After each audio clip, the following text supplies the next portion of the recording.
tout d'abord, je suis heureux d'être invité pour participer à ce jardin, enfin je sais pas comment on pourrait dire, pour entrer dans ce jardin avec les enfants. Et la première image qu'on a de ce jardin, c'est un peu comme un jardin village, ou alors peut-être qu'Aubazine finalement est un jardin, un village jardin, dans le sens des jardins en terrasse par exemple. C'est la proposition que j'ai faite, de petits îlots qui essaient d'être un cheminement sur ce passage entre vallées et petits bâtiments pour arriver vers cette forêt magique. Et du coup, voilà, donc petits îlots qui correspondent à des petits groupes d'enfants qui ont choisi leur lieu et en affinité de voisinage, et ça se présente de façon superbe.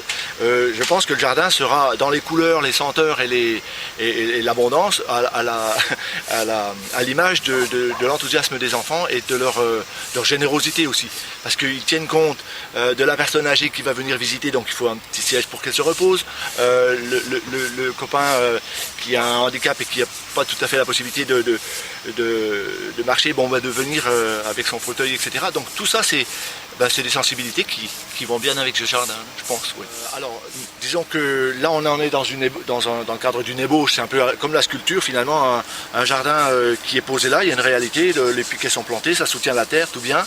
Ensuite, il sera question donc de passage à organiser en fonction des équipes. Et puis voilà, donc le rendez-vous prochain avec les écoliers, c'est demain sur place dans le jardin dans l'après-midi, tout l'après-midi, et puis ensuite ce sera pour la saison du printemps à préparer avec M. Jean-Pierre, l'homme du paysage et de la nature ici, les semis, les graines, etc. pour faire pousser la prochaine saison, ce fameux jardin idéal, quoi.